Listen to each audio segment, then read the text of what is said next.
Is everyone saying how right they were all along about Democrats being out of touch and bound to lose? Arrest me. Sorry. I still, however, maintain the position until this day, and I still maintain this position that Kamala Harris will most likely win the election come tomorrow. Like, it's so... Dude, I can't live in this world. It's boring. The problem is that it's boring to me. Like, all the fact gathering and all the research and the reading, everything, like, none of it matters because you just go on and, like, So, Hasan has been caught in a lie once again. This time, he was on Pod Saves America and was trying to give off the impression that he has always thought that the Democrats and Kamala Harris were primed to lose against Donald Trump. The problem is, for Hasan, he streams like 8 hours a day, and there's plenty of proof of him saying just the opposite. In fact, there's clips of him saying that he thinks Kamala Harris will win on election night.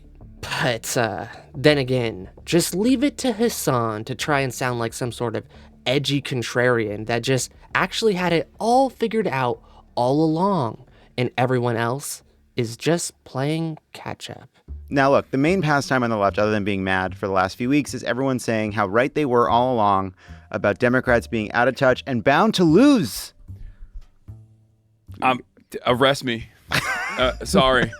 So I sat at this chair. Well, maybe not at this chair, but I had the offline interview with John. I think a month before the election, and a lot of the concerns that I brought up to him, it seemingly came across as somewhat prescient, where people went back to the footage, and I've been seeing comments that were rather positive about, like, okay, he said a lot of stuff there that was objectively correct. It's an incorrect interpretation, an incorrect autopsy to look back at a thing that the Democratic Party did not do at all and then say it's actually that reason. It's not anything that we did so far. It's not that we tacked to the right over and over again, despite people like myself and many others saying, like, don't do this. You're going to hemorrhage the base. You're going to hemorrhage the base of support. You are going to cut away at your turnout. You're going to cut across many different constituencies that you rely on to create an effective coalition. And it's a very dangerous gamble to assume that you can decouple a lot of these people in the suburbs, a lot of, like, white women specifically, away from the Republican Party and vote for you instead. I know that they're high propensity voters, but it doesn't matter. There's still plenty of low propensity voters that you have to rely on to win. And that's precisely what the Democratic Party did. They hyper focused on these key constituencies, despite the fact that polls were seemingly deadlocked after $30 million of ad spend in key suburbs, right? Like, it showed, at least I said this time and time again, it showed someone from the outside looking in that the message was not working. And you can have the best ground game possible. You can have, hundreds of thousands of people all across the country door knocking. But if the top-down message that you're communicating is not resonating with people, then you're not going to be able to win an election. You're not going to have the effective turnout necessary to win this election. And that is precisely what happened. If only the Democratic Party listened to the political savant that is Hasan Piker, then we would have President-elect Kamala Harris right now. See, Hasan seems to be under the impression that if the Democrats just would have listened to him around a few key points, like bending the knee to Palestinian protesters, then that would have somehow been a massive game changer for the Democrats. He doesn't seem to be able to understand that the average Democratic voter probably doesn't even know where Palestine is, let alone why they should support them. Hasan doesn't seem to be able to grasp that even if they did do what he wanted in that situation, that it would have just barely even moved the needle. Hell, it might have even hurt them. Because there sure isn't even a consensus amongst Democrats when it comes to this conflict. And sure, there might have been other problems like the Democrats holding up people like Liz Cheney and then acting like they're bringing people from across the political spectrum together, when in reality they were kind of just branding themselves as the party of the establishment. What does Hasan even think they should have done differently anyway? Play extremist music videos at the DNC? Should Kamala Harris have interviewed a Houthi pirate, perhaps? I'm just really having a hard time deciphering what Hasan's playbook would have been. And I wasn't even the only one catching on to Hasan's rewriting of history here. Destiny even caught a clip of it on stream.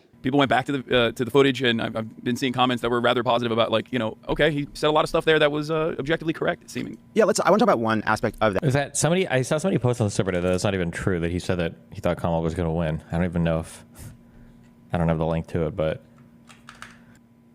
I still, however, maintain the position until this day, and I still maintain this position that Kamala Harris will most likely win the election come tomorrow. And this is not just me looking at the polls, even though, of course, I have looked at the polls this entire time, but also looking at the vibes. I don't just do poll analysis, I do polls plus vibes. like it's so, dude, I can't live in this world.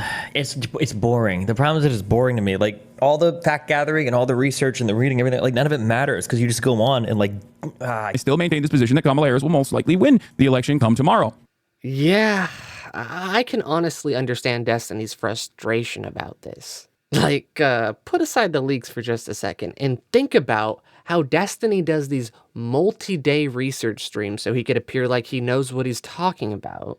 Then you got people like Hasan that will make fun of him for doing just that, and then rewrite their own history to make themselves seem like some sort of enlightened political commentator. And then his community doesn't even call him out on it. They just go along with the BS and act like Hasan was right the entire time.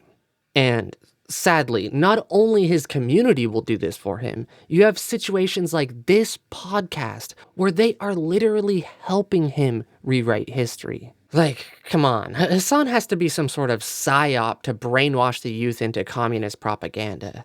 There is no way he just gets away with this shit over and over.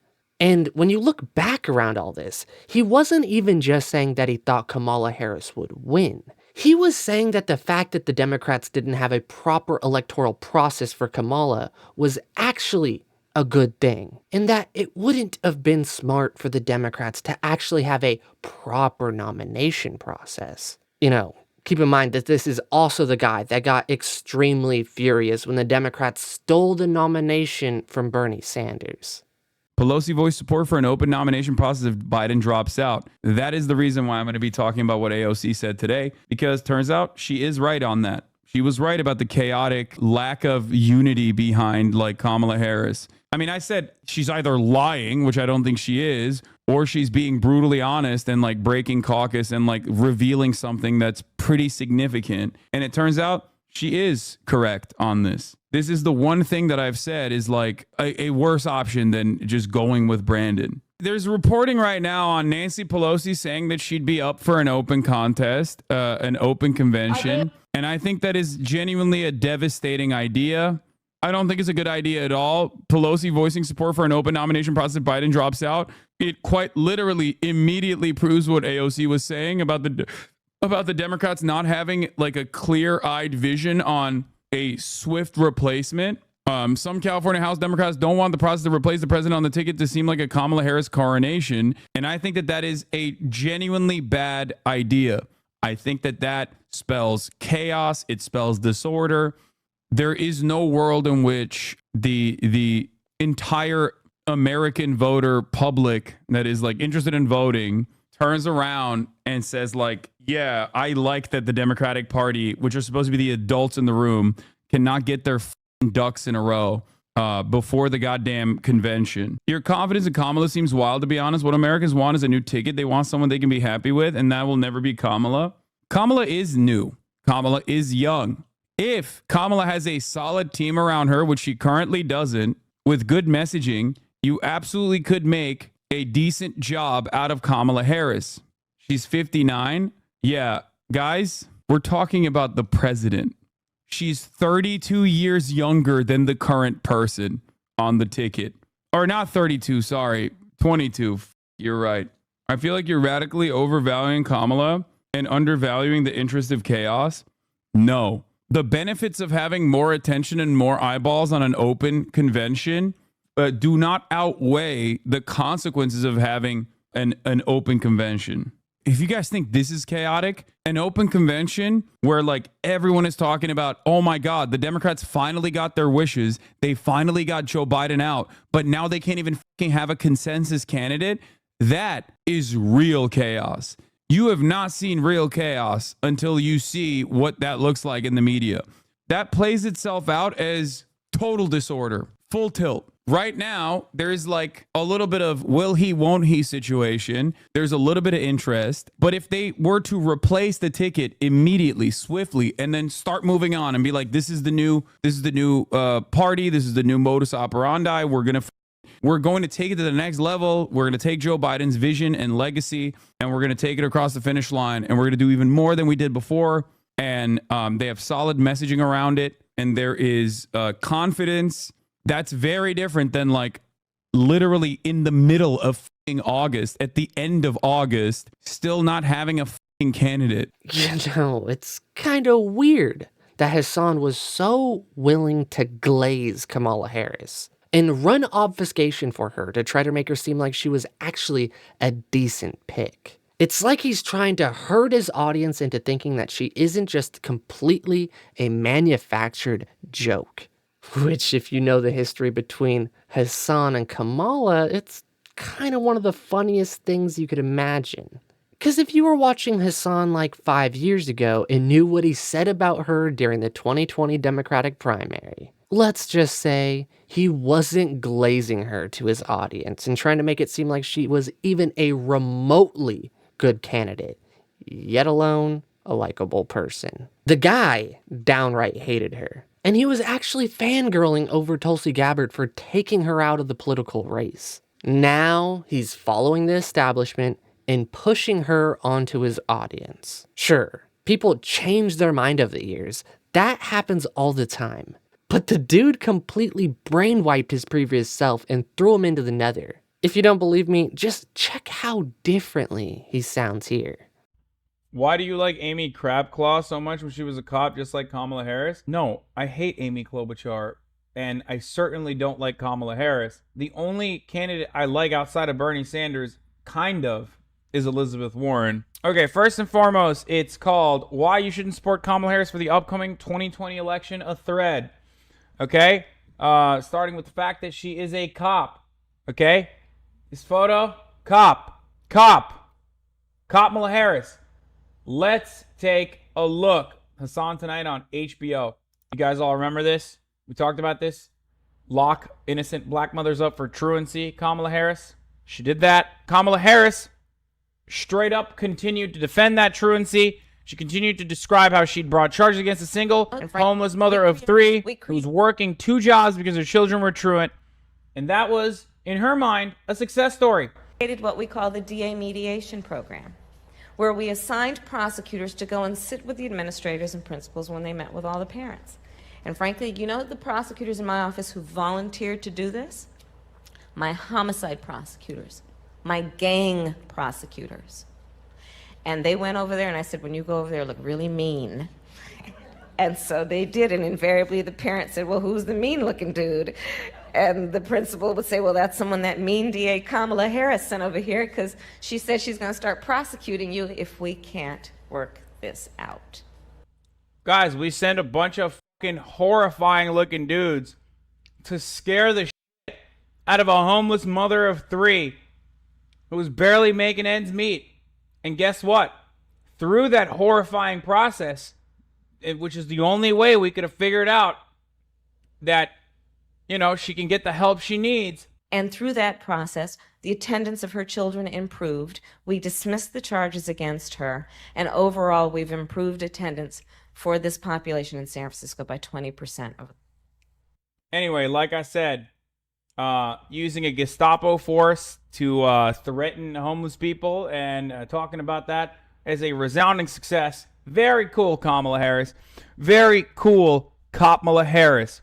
Yeah, Kamala Harris's campaign is done. It's over. We knew that it was going to happen. It was inevitable. She was weak. She was terrible. Who cares? Yeah, officer down. It's a celebration, bitches. It's a celebration. I just did a little bit of obligatory feminism there so that people don't come after me and destroy me. You know, take the time out. Pat yourselves on the back. Because you, unlike the Chris Salizas, unlike the Nate Silvers, unlike all of the overpaid punditry of Washington, D.C., who claim to always be impartial and claim to always be objective when they're analyzing the strengths and weaknesses of all of the candidates, were wrong. And you, my friends, you peasant, you dip, you degenerate, and I include myself in this category as well. We were right. Kamala Harris is a terrible candidate. We knew it. We, the common folk, not sitting atop our ivory towers, knew exactly how bad Kamala Harris was. If Kamala has a solid team around her, which she currently doesn't, with good messaging, you absolutely could make a decent job out of Kamala Harris. Oof, that's rough. I wonder what happened to old Hasan. What made him abandon everything and suck off Kamala? You know? I wonder if it has anything to do with the millions of dollars he's earned since this statement. Could it really be that simple?